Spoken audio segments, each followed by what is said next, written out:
සුබ දවසක් ඔයාලා හැමෝටම සාදරෙන් පිළිගන්නවා මගේ YouTube channel එකට. අපි එහෙනම් කතාව පටන් ගමු. ඔයාලා මගේ channel එක subscribe කරන්න, වීඩියෝ එකට like එකකුත් දාන්න. මම උසස් පෙළට ජීව විද්‍යාව කරේ. අපේ ඉස්කෝලේ ජීව විද්‍යාව කරන ළමයි 4 දෙනයි හිටියේ. අපිට ඒ නිසා ජීව විද්‍යාවට කියලා වෙනම පන්ති කාමරයක් තිබ්බෙත් නෑ. කලින් ජීව විද්‍යාව උගන්වපු සර් අයින් වෙලා අපිට අලුත් ටීචර් කෙනෙක් ආවේ ඔය කාලෙම තමයි. ටීචර් ගැන කිව්වොත් අවුරුදු 35ක විතර තරුණ පෙනුමක් තිබ්බ සුදු ලස්සන ටීචර් කෙනෙක්. පුකත් ඇගේ ගානට ලස්සනට රවුමට තිබ්බ. තන් දෙකත් හොඳ සයිස් එකට තිබ්බ. WhatsApp එකෙන් chat කරන්නත් පටන් ගත්ත ඔය කාලෙම. සමහර වෙලාවට මං ඩබල් මීනින් මීම්ස් එහෙම යවනව මිස්ට. මුල් දවස්වල ඒ වගේ ඩබල් මීනින් මෙසේජ් වලට මිස් රිප්ලයි කරේ නැති වුණාට පහුවෙද්දී මිස් ඒවට මොනා හරි කියලා රිප්ලයි එවනවා. සමහර වෙලාවට මිසුත් මට ඒ වගේ දේවල් එවන්න පටන් ගත්තා. මිස් ලස්සන සාරි එකක් ඇදපු දවසට එහෙම මං මිස්ව වර්ණනා කරනවට මිස් ආසයි. කොහොම හරි මේ සිද්ධිය උනේ ඉස්කෝලේ නිවාඩු කාලෙක අපිට ඉස්කෝලේ අමතර පන්ති දාපු දවසක. ඒදා උදේ පාන්දර ඉඳන්ම ලොකු වැස්සක් පටන් ගත්තා. එදා ඉස්කෝලේ ජීව විද්‍යාව අමතර පන්ති දාලා තිබ්බේ මාත් ඉතින් මිස්ව බලන්න ඕන නිසා. බ්ලවුස් එක ටිකක් ට්‍රන්ස්පේරන්ට් වෙලා ඇතුලේ ඇදලා හිටපු බ්‍රා එකත් යන්තම් පේනවා. මාත් මිස්ගේ ඇගේ ලස්සන බල හිටිය. මට ඉන්නම බෑ නැගලා උපරිමටම. මිස්ගේ ස්කර්ට් එකත් ටයිට්, ඒ නිසා පුකත් ලොකුවට කැපිල පේනවා. පෑන්ටියේ දාරෙත් පේනවා ස්කර්ට් එක ටයිට් නිසා. කොහොම හරි එදා අනිත් ළමයි හිටියේ නැති නිසා මිස් මගේ එහා පැත්තෙන්ම ඉඳගෙන ඉගැන්නුවේ. මට දැන් මිස්ගේ ස්කර්ට් එකේ සයිඩ් කට් එකෙන් මිස්ගේ සුදු කකුල පේනවා. මාත් පුටුවෙන් ඇත තියාගෙන මිස් උගන්වන එක අහගෙන හිටිය. එදා ප්‍රජනනය පාඩම කරේ. මාත් ඉතින් මිස්වත් අවසන්නත් එක්ක පාඩමට අදාළ නොවන ඒව පවා මිස්ගෙන් ඇහුව. මිසුත් මාත් එක්ක ඒ දේවල් ඕපන් කතා කරා. ඔය අතරේ මගේ අත වැරදීමෙන් මිස්ගේ ස්කර්ට් එකේ කට් එකෙන් එළියට නිරාවරණය වෙලා තිබ්බ කකුලේ ගෑවුණා. මිස් මුකුත් වෙනසක් නැතුව පාඩම කියලා දෙනවා. මං හිතලම ආයෙත් පාරක් කකුලේ අත වැද්දුව. අත වද්දලා මං අත එහෙම්ම තියාගෙන හිටිය. මිස් කකුල එහාට කරගත්තේත් නෑ. මටත් උපරිමට නැගලා තිබ්බේ. මගේ කලිසමත් පිම්බිලා. මාත් මිස්ව මෝල් වෙන විදියට සෙක්ස් සීන් ගැන එක ඒව ඇහුව. ඒ ගමන් කකුලේ වද්දගෙන හිටපු අත එහෙට මෙහෙට කරා. මගේ පිට අල්ලෙන් මං මිස්ගේ කකුල අත ගෑවේ. මිස්වත් ඇවිස්සීලා මිස්ට පාඩම කියලා දෙන්න වචනත් පැටලෙනවා. මං මිස්ගේ කකුල සයිඩ් එකෙන් අත ගාන එක නවත්තලා මිස්ගේ කකුල උඩින් හොදට අත තිබ්බ. මිස් ඇස් දෙක පියාගෙන තොල හපාගත්ත. මාත් මිස්ගේ කර වටේ අතක් දාගෙන ළඟට අරගත්ත ගමන් තොල් දෙක කිස් කරන්න ගත්ත. මිස් ටිකක් මගෙන් බේරෙන්න වගේ හැදුවට මම තදින් අල්ලගෙන තොල දැම්ම. ඒ ගමන් මම මිස්ගේ කකුල මිරික ගල අත ගෑව. මිසුත් කෙදිරි ගානවා. මං මිස්ගේ කට ඇතුළට දිව දාලා මගේ දිවෙන් මිස්ගේ දිව හුරත් කරද්දී මිස් මගේ තොල් තදින් හැපුවා. මාත් මිස්ගේ කරට දාගෙන හිටපු අත පාතට අරන් තනයක් මිරිකුවා. මිස් මගේ උරහිසෙන් ඔළුව තියාගෙන ඇස් දෙක වහගෙනම ආතල් එක විදිනවා. මම මිස් ඇදගෙන හිටපු බ්ලවුස් එකේ බොත්තම් එකින් එක ගැලෙව්වා. මිසුත් මගේ කලිසම උඩින් අතක් තියලා පොල්ල අත ගන්න ගත්ත. මම ඔය අතරේ මිස්ගේ බ්‍රා එකට උඩින්ම තන් දෙක ඉම්බා. මට ඉන්නම බැරි වෙලා තිබ්බේ. මම පුටුවෙන් නැගිට්ටා. මිස් මගේ කලිසමෙන් පිම්බිලා පේන පොල්ල දිහා බලන් ඉඳලා මගේ කලිසමේ සිප් එකයි බටන් එකයි ගලවලා පාත් කරා. මගේ ජොකා ඉරෙන්න වගේ. මිස් ජොකා පාත් කරාම පොල්ල පැන්න දුන්න වගේ. මගේ පොල්ල අගල් අටට කිට්ටුවෙන් තිබ්බ කළු දිගට හරියන මහතකුත් තිබ්බ පොල්ලක්.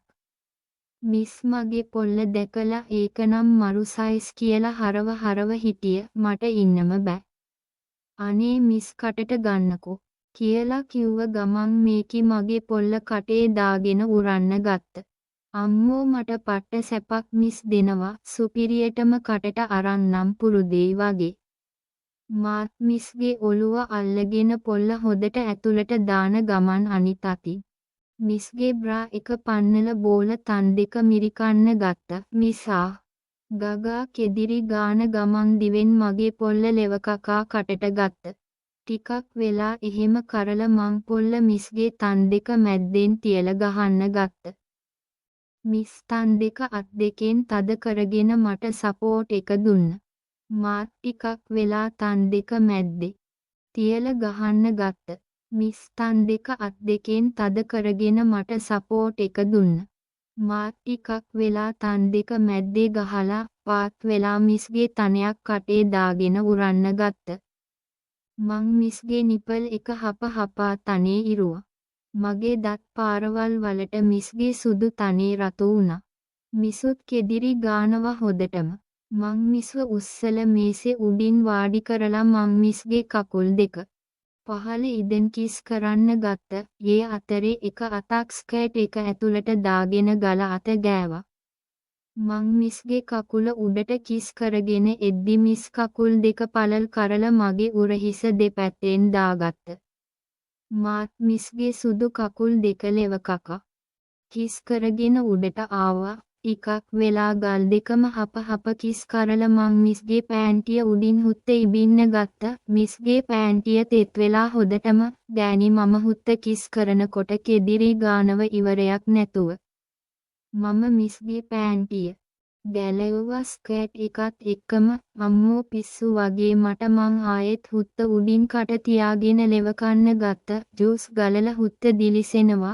මාත් හොදට දිව දදා ලෙව කෑවා. මිස්ගේ හුත්ත වටේ ලාවට මවිල් ගස් වැවිල තිබ්බ. හුත්ත ලස්සනට රෝස පාටට තිබ්බ. මං ඇගිලි දෙකක් හුත්ත ඇතුළට දාගෙන ගහන ගමන් ක්ලිට් එක ලෙව කෑව. ටික වෙලාවක් මං එහෙම කරල නවත්තලා නැගිට්ට. මිසුත් මේසෙන් බැහැල මගේ ළඟ දනගහගෙන මගේ පොල්ල කටේ දාගෙන උරන්න ගත්ත. ඒ අතරේ මං මිස්ගේ බාගෙට ගලවලා තිබ්බ බ්ලවුස් එකයි බ්‍රා එකයි ගලවලා අයින් කරා. මිස් දැන් අමු හෙළුවෙන්. මට නිකන් පිස්සු වගේ. මම මිස්ව නැගිට්ටුවලා මේසේ උඩින් වාඩි කරල කකුල් දෙක පළල් කරන්න කිව්වා. මිසුත් කකුල් දෙක හොදට පළල් කරගෙන මගේ ඇග වටේ ඔතාගත්ත. මම පොල්ලට කෙල ටිකක් ගාලා මිස්ගේ හුතු තොල් මැද්දෙන් තියලා ඇතිල්ලුවා.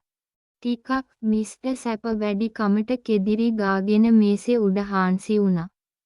මාත් මිස්ගේ හුත්ත ඇතුළට පොල්ල බැස්සුවා. ටිකක් වෙලා බස්සලා එළියට අරන් ආයෙත් බස්සලා ගහන්න ගත්ත. මිස්ගේ කෙදිරි ගාන සද්දේ එන්නම වැඩි වෙනවා. මාත් ටිකක් වේගේ වැඩි කරල ගහන්න ගත්ත. මිස්ගේ තන් දෙකත් මිරිකන ගමන්. ටිකක් වෙලා ගහලා මිස්ව අනිත් පැත්තට හරවලා ගහන්න ගත්ත. මිසුත් එක දිගටම කෙදිරි ගානවා. ආහා හයෙන් ගහන්න පුතේ කියා. මං ගහන පාරවල් වලට චක ගාලා සද්දෙත් එනවා. තව ටිකක් වෙලා ගහද්දි මිස් එක පාරම ගැස්සිලා නැවතුනේ. ආහා ගගා බෙරිහන් දීගෙනම. මාත්තයට එක දිගටම නවත්තනේ නැතුව මිස්ට ගහගෙන ගියා. මිස්ගේ කටේ සද්දෙට සිකුරිටි අංකලයටවත් ඇහි කියලා මං බයේ මිස්ගේ කටත් තද කරගෙන ගැහුවා. ටිකකින් මට බඩු යන්න ආව නිසා මං පොල්ල එළියට ගත්ත. හුත්තෙන් එළියට ගන්නවත් එක්කම කැරි පාරවල් කීපයක් විද්ද මිස්ගේ පිටටයි පුක උඩටයි. මාත් පැත්තකට වෙලා හති ඇරිය. මිස්ටත් හොද ගණන්. කොහොමද පුතේ ඔච්චර හොදට සැප දෙන්න පුරුදු වුනේ? මිස්ගෙනුත් මං අහන්න ඕනේ ඒකම තමයි. මිස් නම් සුපිරි කියලා මං මිස්ට තොලක් දදා හිටියේ ටිකක් වෙලා. මට මිස්ව හැමදාම ඕන වෙයි. මං ආස ඇති හැමදාම මට අරින්නනේ. කොහොම හරි අපි තව ටික වෙලාවක් කතා කර ඉදලා ඇදුම් ඇදගෙන පිටත් වුණා.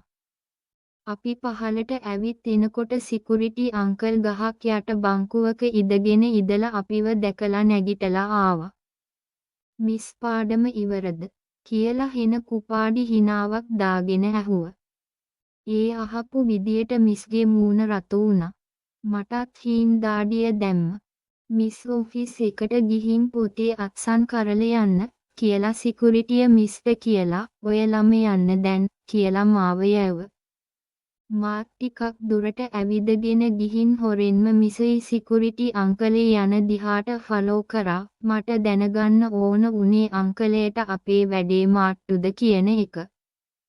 මූ මිස්ට ඔෆිස් එකට යමු කිව්වට ටොයිලට් තියෙන පැත්තට තමයි ගියේ. මාත් ටොයිලට් එක එහා පැත්තෙන් ගිහින් කවුළුවකින් එබිල බැලුවා. ටොයිලට් එක ඇතුළට මිස්වත් ඇදගෙන ඇවිත් මූ මිස්ව බිත්තියට හේතු කරගෙන බලෙන්ම කිස් කරන්න ගත්තා. මිස් අංකලයව තල්ලු කරන්න හැදුවට හරි ගියේ නෑ. අන්තිමට අංකලය මිස්ගේ කම්මුලට පාරක් ගැහුවා. තොට හුකලමයි යවන්නේ අද මං කියලා ආයෙත් කම්මුලට පාරක් ගැහුවා. ඔය අතරේ මම ඉක්මනට මගේ ෆෝන් එකෙන් ඔක්කොම වීඩියෝ කරන්න ගත්තා. මිස්ගේ කම්මුලට ගහලා සිකුරිටිය උගේ ඇදුම් ගැලෙව්වා. මිනිහ අවුරුදු 60ක් වගේ ඩයල් එකක්. උගේ පොල්ල කෙලින් වෙලා තිබ්බේ. මිස් ඇස් දෙක වහගෙන අඩන්න ගත්ත. මූ කොණ්ඩම් එකක් කඩලා පෙයට දාගත්ත. මූ බලෙන්ම මිස්ගේ බ්ලවුස් එක ගලවලා බ්‍රා එකෙන් තන් දෙක එළියට අරන් උරන්න ගත්ත. මිස්ට කර කියාගන්න දෙයක් නැතුව පිංසෙන්ඩු වෙනවා. ටික වෙලාවක් ඩොගී විදියට හුකල මිනිහ මිස්ව බිත්තියට හේතු කරලා හුකන්න ගත්ත. ඒ යකා හුකන ගමන් මිස්ගේ ඇගට චටාස් ගාලා අත්ලෙන් ගහනව මිස් බෙරිහන් දෙනවා ඉවරයක් නැතුව. මූ මිස්ගේ අත් දෙක ගැට ගැහුව උගේ ෂර්ට් එකෙන්. මිස්ගේ කටට උගේ ජොකාව ඔබල මිස්ගේ කකුල් දෙකත් කලිසමෙන් ගැට ගැහුවා. දැන් මිස්ට පොඩ්ඩක්වත් දගලන්න විදියක් නෑ. මූ අයෙත් හුකන්න ගත්ත හයෙන්. වැඩි වෙලා ගියේ නෑ මුට බඩු ගියා. මූ මිස්ගේ අත් දෙකයි කකුල් දෙකයි ලිහල කලිසමයි ෂර්ට් එකයි දාගෙන එළියට ගියා. මිසුත් අඩා ඇදුම් ටික දාගෙන පාරට ආවා. ඒ වෙද්දී මාත් පාරට ඇවිත් හිටියේ. කොහොම හරි එදා සීන් එකෙන් පස්සේ මම මිස් එක්ක නිතරම වගේ සෙට් වෙලා සෙක්ස් කරා. සිකුරිටියත් මිස්ගෙන් ආයේ හුකන්න සෙට් කරගන්න ට්‍රයි කරාට මිස් මග ඇරිය. හැබැයි මිස්ට මාත් එක්ක දිගටම සෙක්ස් කරන්න ඕන වුණා. මට සුපිරිම සැපක් දුන්න. ඒ වගේම මාත් මිස්ව උපරිම සතුටු කරා. අද කතාව හොඳයි නම් ලයික් එකක් දාලා සබ්ස්ක්‍රයිබ් කරන්න අමතක කරන්න එපා. තවත් වීඩියෝ එකකින් හමුවෙමු.